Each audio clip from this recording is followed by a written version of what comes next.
કેમ છો મિત્રો? તો આપણા નવા વિડીયોમાં તમારું સ્વાગત છે।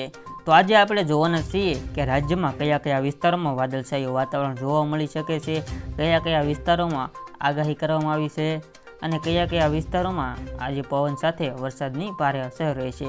તો મિત્રો સંપૂર્ણ માહિતી આપણે આજના વિડીયોમાં જોવાના છીએ। તો વિડીયોમાં એન્ડ સુધી બની રહેજો। આજનો વિડીયો સારો લાગે તો વિડીયોને લાઇક કરી દેજો અને ચેનલ પર નવા હોય તો સબસ્ક્રાઈબ કરી દેજો, બાજુમાં બેલ બટન દબાવી દેજો।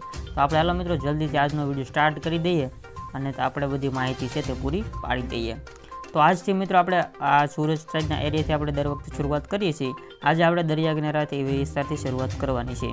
દરિયા કિનારા વિસ્તારોમાં કયા કયા વિસ્તારોમાં એલર્ટ છે? તો મિત્રો દ્વારકા છે, પોરબંદર છે, ભાનવડ છે, જૂનાગઢ છે, ગોંડલ છે, જસદણ છે, રાજકોટ છે, સાયલા છે, બધા જ વિસ્તારોમાં ચોટીલા આવી જાય છે, બોટાદ આવી જાય છે, અમરેલી આવી જાય છે।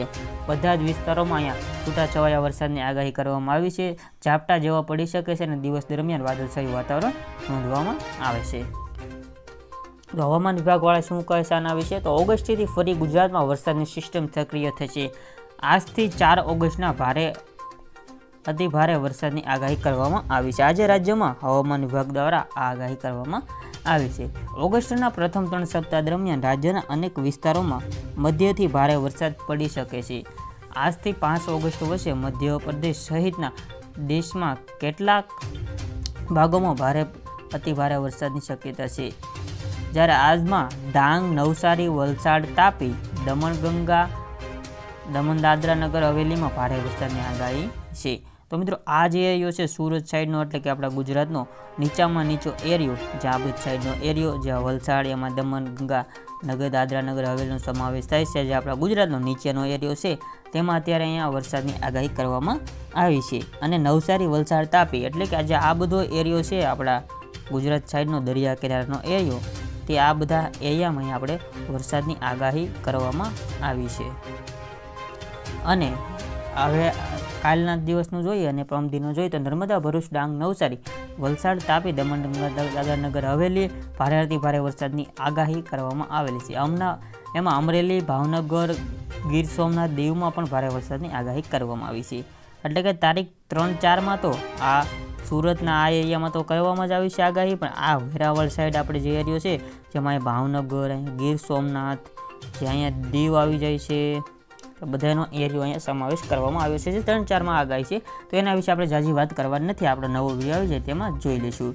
તો હવે મિત્રો આપણે આગળ વધીએ તો આંબાલાલ પટેલનું આગાહી વિશે શું કહેવું છે તે વિશે આપણે આગળ જોઈ લઈએ। હવે કે આંબાલાલ પટેલે કહ્યું છે કે આગામી 2 ઓગસ્ટ એટલે કે આજના દિવસથી સૂર્ય અશ્વલેષા નક્ષત્રમાં પ્રવેશ કરશે।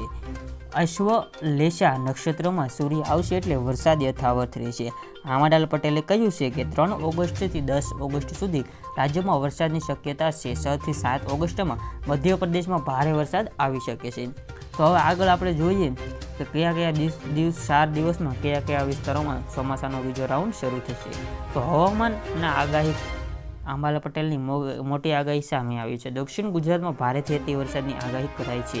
દક્ષિણ ઝાપટાની શક્યતા વ્યક્ત કરાઈ છે। ઉત્તર ગુજરાત અને કચ્છમાં ભારે વરસાદની ઝપાટાથી આગાહી કરવામાં આવે છે। 3 થી 5 ઓગસ્ટ દરમિયાન સારા વરસાદની આગાહી કરવામાં આવી છે।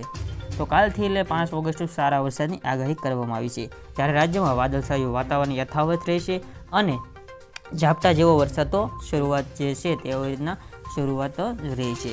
તો આ બધા જે આપણા અહીંયા રેડાર ઝોનમાં આવેલા છે તે પ્રમાણે આપણે દેખાડીએ છીએ, જેમાં મિત્રો અમદાવાદ સાઈડ જે એરિયો છે તેમાં પણ વરસાદ થવાની શક્યતા રહેલી છે। જેમાં મહેસાણાવાળો એરિયો છે તે આપણે જોઈ લઈએ। મહેસાણા છે, પાલનપુર છે, રાધનપુર છે, જે આ બધા ડિસ્ટ્રિક્ટના છે ને રાધનપુર, તેમાં પણ વરસાદ થવાની શક્ય છે। રાધનપુર, પાલનપુર, ચાણસના, પાટના, રોડા, પાટના, દેવરા, સુગનામાં, સંતારપર, જે વેંગડ, જે બધા આ એરિયા છે ને જે અહીંયા નીચે મહેસાણા આવી જાય છે, તો આ બધા વિસ્તારોમાં પણ હળવા વરસાદની શક્યતા રહેલી છે।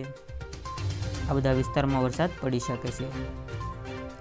આગળ વધીએ તો નીચે પણ આપણે ગાંધીનગર જોઈ લઈએ, અમદાવાદ જોઈ લઈએ, જે અંદરના તાલુકા જિલ્લાઓ છે તેમાં પણ વરસાદ થઈ શકે છે। ગાંધીનગર, અમદાવાદ, દહેગામ, હલીસા, કાકોલ, વિરમગામ, જે બધા એરિયામાં વરસાદ પડવાની શક્યતા રહેલી છે।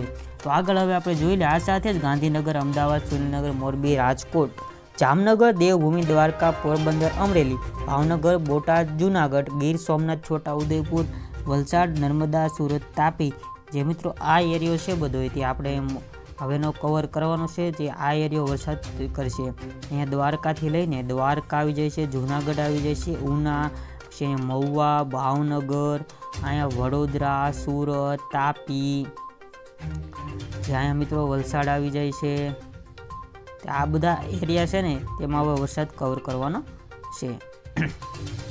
આગળ આ બધા ગામડાઓ આવી જાય છે. એમાં વેરાવળ, મહુવા, ગીર સોમનાથ, અમરેલી જે બધા ગામડાનો સમાવેશ અહીંયા થઈ જાય છે. તો આપણે બીજી રીતે પણ અહીંયા જોઈ છીએ. આમાં મિત્રો હવામાનનું પણ તેવી રીતના દર્શાવવામાં આવ્યું છે. જ્યારે આગળ જ આપણે માહિતી આવશે તે હવે અપડેટ કરી દઈશું. તો આજની માહિતી હતી જે મેં તમારી સાથે શેર કરી છે. તો આજનો વિડીયો ગમ્યો તો લાઇક કરી દેજો. કેવો લાગ્યો તે કોમેન્ટ બોક્સમાં જણાવજો. સાથે આપણી યુટ્યુબ ચેનલમાં નવા ને સુધી આપણે યુટ્યુબ ચેનલ સબસ્ક્રાઈબ ન કરી હોય યુટ્યુબ ચેનલ સબસ્ક્રાઈબ કરી બાજુમાં બેલ બટન દબી દેવું. અને મિત્રો આવી જ માહિતી આપણી ચેનલ પર સચોટ આપણે આપ્યા કરીએ છીએ. હવામાન દ્વારા જે માહિતી આવે છે તે જ આપણે અહીંયા આપવામાં આવે છે.